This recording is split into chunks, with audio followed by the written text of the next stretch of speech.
লৈ আছোঁ এটি big breaking news. Tarapur Malini বিলত একেটা পৰিয়ালৰ দুগৰাকী বোৱাৰী পায়েল অধিকাৰী আৰু পূজা অধিকাৰী নিৰুদ্দেশ হোৱা ঘটনাই অঞ্চলটোত যথেষ্ট উত্তেজনাৰ সৃষ্টি কৰিছে। যোৱা বৃহস্পতিবাৰে নিশা প্ৰায় 2:30 নগদ 15,000 টকা, শাহুৰীয়েকৰ মোবাইল ফোন, গাড়ীৰ নথিপত্ৰ আদি লৈ ঘৰৰ পৰা পলায়ন কৰিছে বুলি বৰ্তমানলৈ জানিব পৰা গৈছে। ব্যাপক তালাচী চলোৱাৰ পাছতো কোনো সন্ধান পোৱা নাই বাবে তাৰাপুৰ আৰক্ষী আউটপোষ্টত এফআইআৰ দাখিল কৰা হৈছে। পৰিয়ালৰ মুৰব্বী জীৱন অধিকাৰীৰ ডাঙৰ পুত্ৰৰ পত্নী হৈছে পায়েল অধিকাৰী আৰু পূজা সৰু পুত্ৰৰ পত্নী। দুগৰাকী বোৱাৰীৰ এনে নিৰুদ্দেশ হোৱা ঘটনাই অঞ্চলটোৰ জনমানসত বহু প্ৰশ্নৰ উত্থাপন হৈছে যদিও আৰক্ষীৰ তদন্তত প্ৰকৃত ৰহস্যটো ওলাই আহিব বুলি সকলোৱে আশা কৰিছে।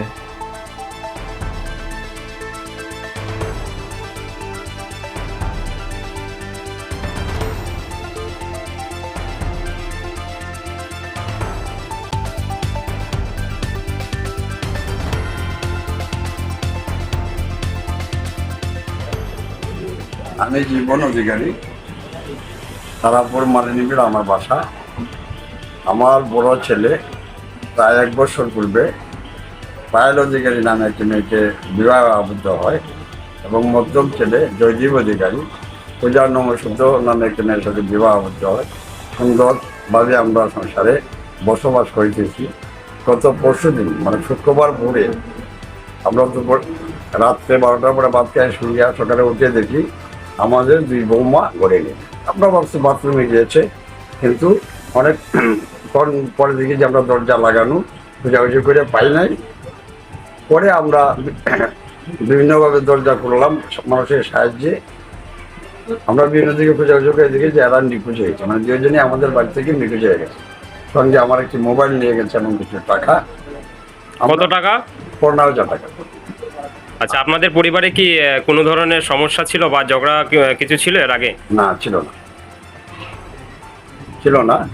তো আমরা তাদের যে বাবার বাড়ি শিববাড়িতে, পায়েলের বাবার বাড়ি শিববাড়ি এবং পূজার বাবার বাড়ি হইল আসাম হাজারিলের, আমরা তাদের যোগাযোগ করি, তাদের সাথে মোবাইলে যোগাযোগ করি, মোবাইল সুইচ অফ দেখায় এবং পূজা অধিকারী যে মা যে জায়গায় থাকে হাজারিলেন সেখানে বাড়িতে দালাল লোক থাকে। আমরা তার যে অরিজিনাল বাড়ি পয়লাপুর কালার অঞ্চলে আমরা ওইখানে যাই, যা দেখি সেখানেও নেই। বিভিন্ন জায়গায় আমরা খোঁজাখুঁজি করি, যখন আমরা খবর না পাই মানে অসন্তুষ্ট হয়ে যে আমরা উপায় না দেখি নিরুপায় আমরা তারাপুর থানায় একটি নিখোঁজ এজাহার প্রদান করি। কবে করেছেন এজাহারটা? গতকালকে। আচ্ছা, পুলিশ পক্ষ থেকে কিছু বলা হয়েছে? পুলিশ পক্ষ আমাদেরকে আশ্বাস দিয়েছে যে আমরা 4-5 দিনের ভিতরে একটা ব্যবস্থা নেব।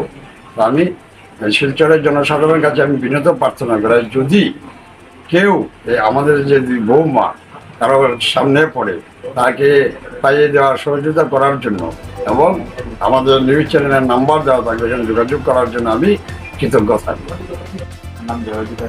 আচ্ছা, তোমার স্ত্রী কি নিখোঁজ? হ্যাঁ। আচ্ছা, কি নাম? পায়েল অধিকারী। আচ্ছা, তোমাদের সংসারে কোনো সমস্যা ছিল? না। কখন ঘটনাটা হয়েছে? আমি রাত্রে এসে ঘুমিয়ে পড়েছি, তারপর সকালে উঠে দেখি বাইরের দিকে দরজা লাগানো।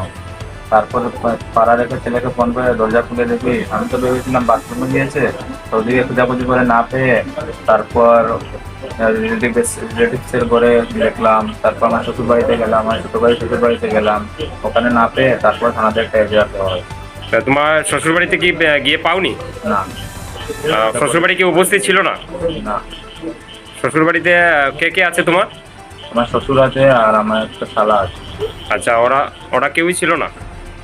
ওটার মধ্যে শালা ছিল, ঘরে শালা ছিল? হ্যাঁ, শ্বশুর পরে এসেছিল। আচ্ছা, তো ওদেরকে জিজ্ঞেস করেছো? হ্যাঁ, জিজ্ঞেস করেছি, ওরা বলতে ওদের ওখানে যায়নি। শিল্পবাসী শরীর জনগণের কাছে আমার বিনীত আবেদন, আমাদের এই 2 বৌমাকে যদি কেউ দেখেন তো আমাদেরকে যোগাযোগ করিয়ে সহযোগিতা করার জন্য বিনীত প্রার্থনা জানাই।